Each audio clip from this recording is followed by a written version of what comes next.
Hi, welcome back to the Old Shed Workshop. Today I'm working on a new project where I'm making flights for shooters. This video is going to be very similar to the video I did on making bear flights. If this is your first time here, welcome, and I'll invite you to like and subscribe and hit the bell for notifications on future videos. You guys who have been liking and subscribing have really been helping me to grow my channel. So let's get right into the project. So where do you start? Well, I start with a piece of paper and I try to lay out some shooters to try to determine how much room do I need between them. And for a second row, since my plan is to use 6, I only have 5 here, but to use 6, I want to determine my length and my width. So I start to lay out some shooters on a piece of paper. From the piece of paper, I get some rough dimensions, and then the next step is to go to a piece of scrap wood. So with the piece of scrap wood, now I lay the shooters out to try to see what's the distance. First thing I determined was that this hole is not big enough. I needed to go to a larger size to let the shooter sit down into the board. So that was the first thing. I mocked up some spacing and bored a few holes with a Forstner bit to try to see how I like the spacing. After doing that the first time, I decided that I wasn't really satisfied with the spacing. I wanted to bring the shooters a little bit closer together. So I went to a second piece of scrap wood. Now I knew the appropriate Forstner bit size. I set up some layout marks and I set the shooters in there, and I like this distance better than the first one. This is how it all starts. Once you determine what you want your layout to be, now I have to choose my materials. Like I always do, I use pretty much all exotic hardwoods. And I'll show you the woods that I've chosen. I try to find woods that go well together. I like certain colors together. And I'll tell you what these are. This is yellow heart. This is wenge. This is a beautiful piece of curly maple. You see, it looks like it's got waves in it. It's a beautiful piece of wood. This one is maple with walnut and canary wood. This one is the same beautiful piece of curly maple with bloodwood and then walnut. And then the last one is bloodwood with walnut and yellow heart. So the next phase is to glue them up. I'm ready to start the glue up process. I'll just do the first one with you so you can see how I do it. And then I'll glue up the rest, and then I'll get back to you when it comes time to take them out of the clamps and plane them. I'm using Type Bond Ultimate 3. This is the glue I always use when I'm going to glue something that's going to be subjected to moisture, whether it be a beer flight, charcuterie board, a cutting board, shooter flight, anything that gets exposed to water. I also like to put it into a smaller 6-ounce squeeze bottle. I find it just to be easier to work with. A note you want to let people know if you're making these: don't ever put any of these into a dishwasher. It's one thing if they get a little wet, they get beer on them or water or oil or anything. If you're cooking, you wipe it off, you let it air dry, and don't ever put anything in a dishwasher. So I usually like to do this with my finger. I find I get good coverage. I know a lot of guys like to use silicone brushes, and for some larger things, I'll use an acid brush. You can wash them out, or you can just throw them away. They're very inexpensive. Plenty of glue. I glue both sides. As you've seen in other videos, if you've watched any of my other videos, I glue both sides. I'm a firm believer in you can never have too much glue. I've never had anything I've made come apart. In the overall scheme of things, glue's cheap. I like these silicone mats. You can see I have here on the top of my table saw. I'm doing this right on top of the cast iron part of my table saw. These silicone mats are great for gluing because if you get any squeeze out or make a little mess, the glue pops right off. Just let it dry. When it's dry, the little pieces pop right off. So here's the first one, just about done. I like bar clamps. I try to get the size pretty close before I start clamping them up. One thing you want to make sure is that the pieces are flat down against the bar. I try to get one edge pretty straight so that when I trim these, I'm trimming off the very least amount possible. So I bring these up just slightly because the viscosity of the glue will give it a tendency to want to skate as you apply pressure with the clamps. I get them to a certain point, and then what I like to do, and I recommend it as well, take a piece of scrap, small piece of scrap. You want to make sure that the pieces are down flat against the black pipe. If you end up with a wavy clamp job, you're going to have to plane off quite a bit of material, and you don't want to do that. These woods are all very expensive. I take a piece of scrap, I give them a little tap, I try to get them down nice and flat on the pieces of black pipe and the pipe clamps, and then tighten it up.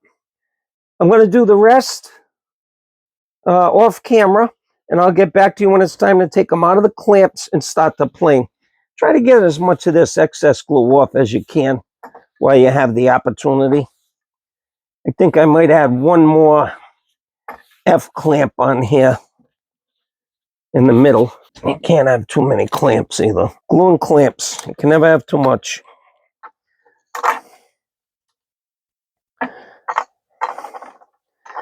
All right, there you go.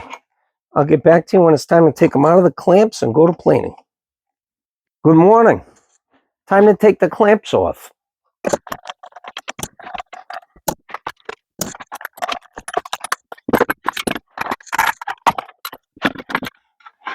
Okay, here's our 4 work pieces. Off to planing. Time for some planing.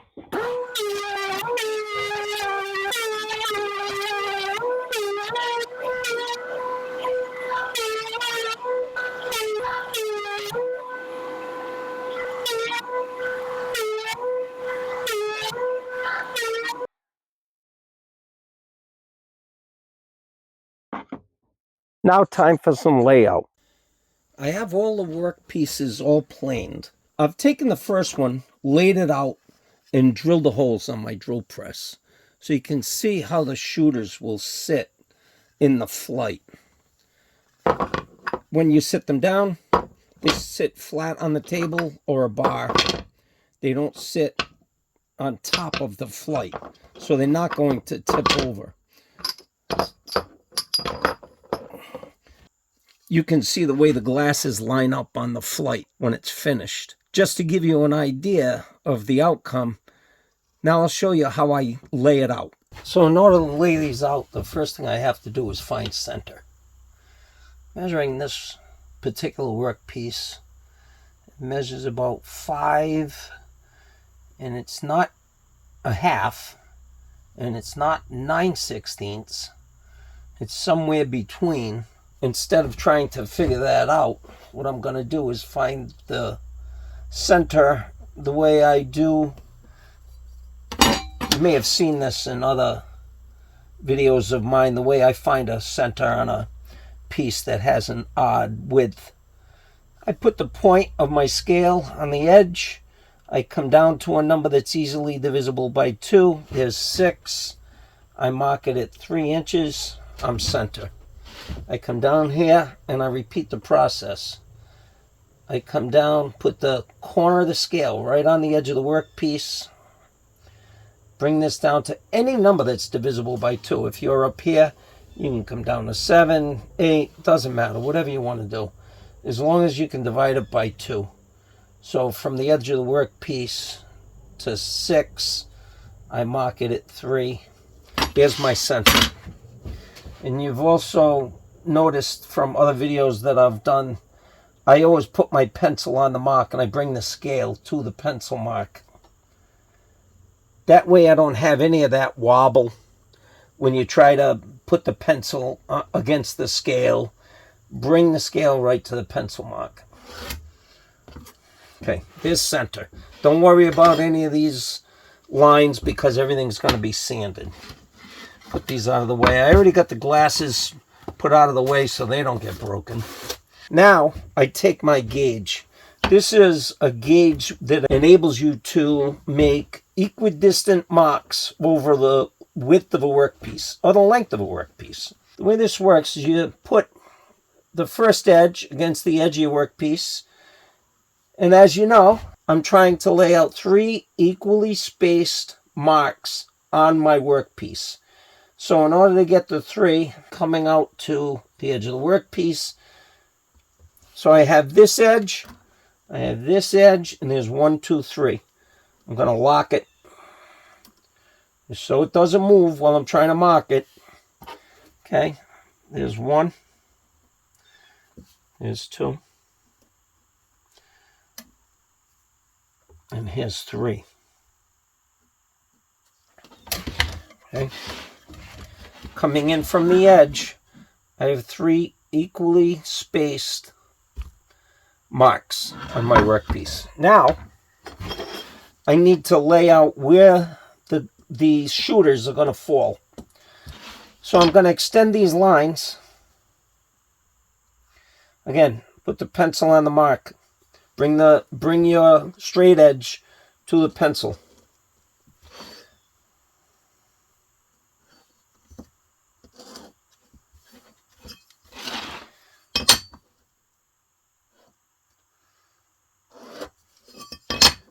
Extend your marks.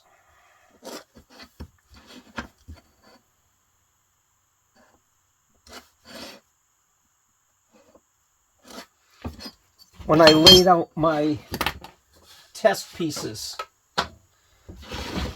I came up with the distance I wanted to have the glasses apart in this orientation.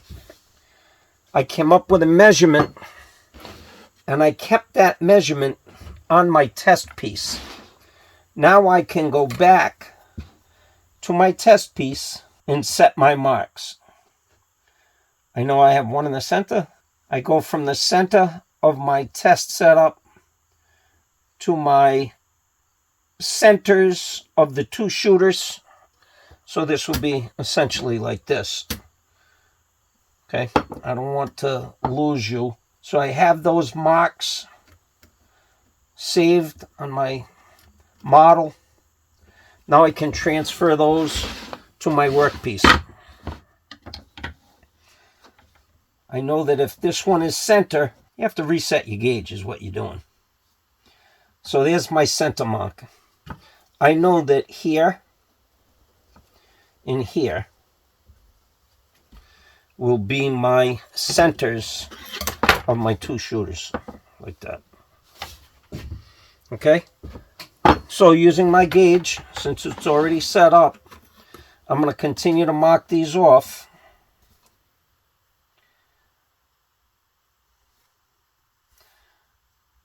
Center, 1 and 2. I'm not going to try to continue to do the marks from the gauge and hope to get them exact. Since I have 2 marks now, what I'm going to do is line them up, create a line. So now I know that these 3 are the exact same from here. I'm going to do the same thing on the other side. I have 2 marks. With 2 marks, now I have a reference. Put my pencil on my mark, bring the scale to the pencil mark. That lines up, that lines up. Strike your line. Now, this is where the shooters will line up. Okay, centered, centered, centered. Let's go over to the drill press. I'll show you how I set up for that. Once you have your fence set up on your drill press, it's time to bore the holes. I have my two-stage dust collection system all set up. Let's turn that on, drill holes.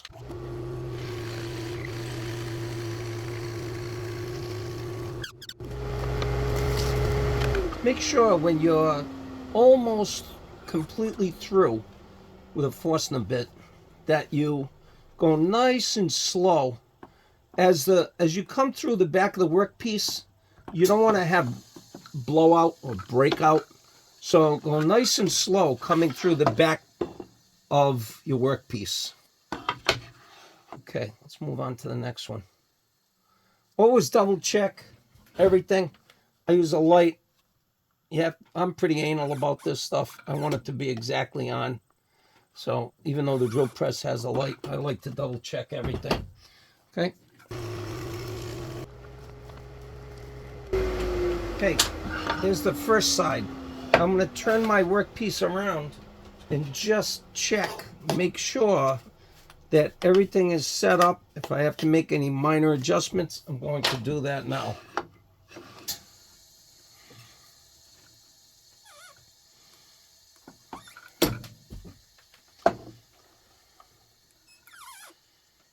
Okay, that's right on.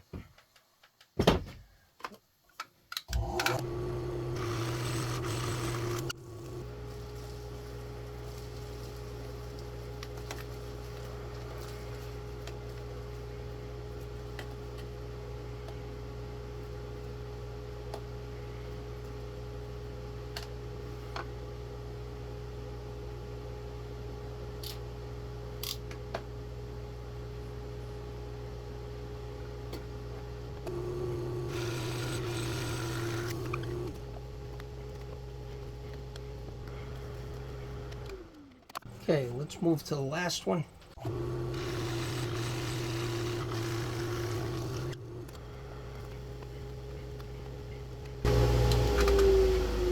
Okay, I just want to give you a look with shooters in the flight, how they look. You can still see the layout lines on there. Now it all should make sense. What I'll do now is lay out and drill the holes for the last two work pieces. The next thing I have to do is I have to trim the workpiece to its finished size. By using the equidistant marking gauge, I had 3 marks here that enabled me to drill these 3 holes, which are equally distant, and they are centered together. What I need to do now is trim each side. This, by the way, these edges look pretty even on the camera. They're really not. They're close, and they were close enough to let me set up the equidistant marking gauge in order to give me equally distant holes. However, now I want to make sure I have the same distance from the outside edge of the holes to the edge of my workpiece. I've determined that I want my workpiece to be 9 inches. I don't want to trim this edge straight and have more material on this side than I do on this side. So in order to do that, I need to come back out from the center of these holes, which I know are equally distant. I can come out from the center hole out and get the same distance from the edge of the hole to the edge of my finished workpiece and trim to that size. In order to do that, I'm going to use this tool, which is a 0 center ruler.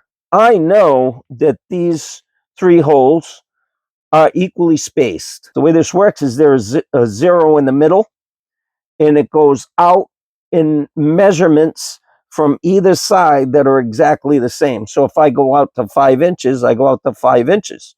If I go out to 2 inches, I go out to 2 inches. So what I really need to do is determine my center.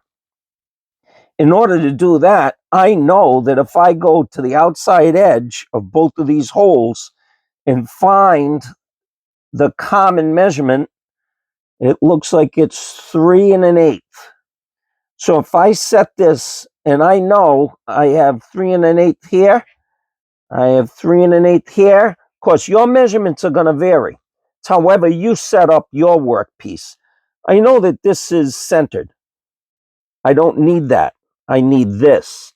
So I know if that 3 1/8 here and 3 1/8 here, I can go out to my 4 1/2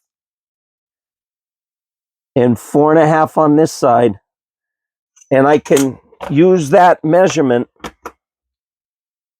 to mark my final measurement for my workpiece. Should be 9 inches. So now when I take a regular ruler and I measure, I'm right on 9 inches. Okay, so even though you use the equidistant marking gauge to get your equally distant holes in your workpiece, it doesn't mean you're going to be able to trim to finished length and have the same measurement from the edge of each hole out. This tool helps you do that. Now I can trim my workpieces to final length and go to the router table. I'm ready to trim my pieces to final length.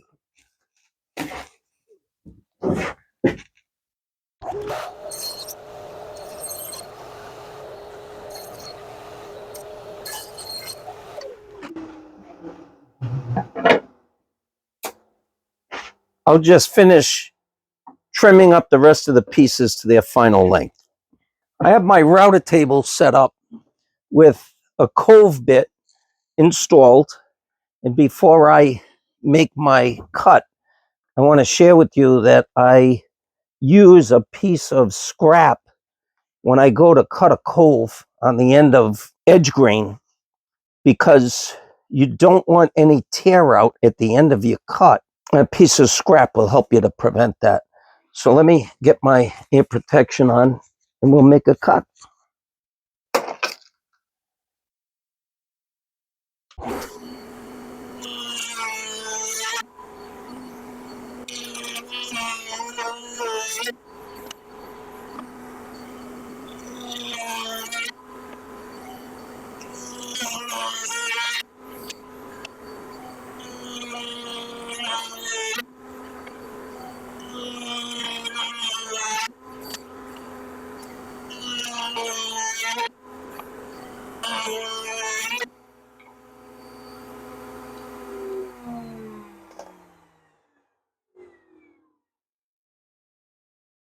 Okay, now for a little sanding. All my work pieces are now sanded out to 220. If you were curious as to how I sanded the cove, I take a piece of sandpaper from my orbital sander and I put it on a piece of rubber from my oscillating sander, and that enables me to get right in that cove really nice. So it's time for some finish, and I can show you the finished product with the glasses. The last thing I have to do is finish. This is what I use: walrus oil, cutting board oil. It gives a tremendous finish to the wood and helps to protect it.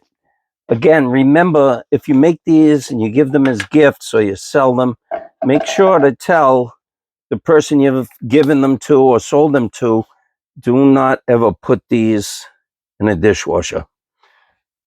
Okay? You'll be able to see how the colors just come to life. The wood will just start to pop as it absorbs the oil. Usually I have to do 2 coats. The first coat of oil, the wood will pretty much just suck it right in. You can see those colors just really start to pop. Put it on pretty liberally. That first coat is going to suck right in. You might notice that when you do the maple tends to look like it's drying more quickly. but the wood's sucking it in. You can see that canary wood and walnut just wake right up. I love the combination of these colors. So rich looking. Get all your surfaces. You're going to come back to do it again. Here's the first coat. I'm going to do these right along with you so you can see the richness of these colors. This one is the bloodwood, walnut, and yellow heart. Look at that. Just wakes right up. Lay it right in there pretty good. This first coat will dry pretty quickly as the wood just soaks it in. Make sure you get in that cove really well. See the beauty of these colors. This is why I choose them. They're just gorgeous. And you set them aside just to dry. This is that beautiful curly maple with wenge and yellow heart. Make sure you get inside those holes that you drilled. Don't forget, hit the sides well. And make sure you cover everything. This curly maple, I don't know how well you can see it on the camera, but it looks like a wave. Just a beautiful piece of wood. I'm lucky enough that I live 2.5 miles from an old mom and pop lumber yard that sells a lot of exotic hardwoods. I'm able to buy my wood within a couple of miles of my home. Okay, we'll let that one dry. And then the last one. This one is the same curly maple. They're out of the same piece of wood. So the same piece of curly maple with bloodwood and walnut. I like the bloodwood and walnut. I also like the Paduke with the walnut. The bloodwood has it's got a different density than the Paduke, and it has a nice color. The colors would look similar in a piece like this. Getting used to using this bloodwood. You can watch it just come to life. Just like that. Get the ends. Get the cove. And I'm going to show you all the finished product here in just a minute. Okay, now we let them dry. Don't worry about getting that oil on your hands. There's nothing in that that'll hurt you. I rub it right in. Let's go to this one. Take your shooters. You pour them up on the bar. You bring them over to your friends or your customers.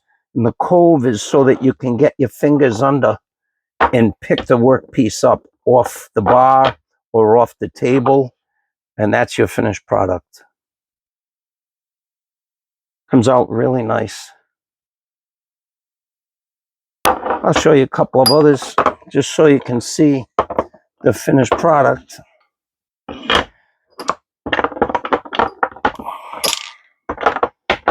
And there you go.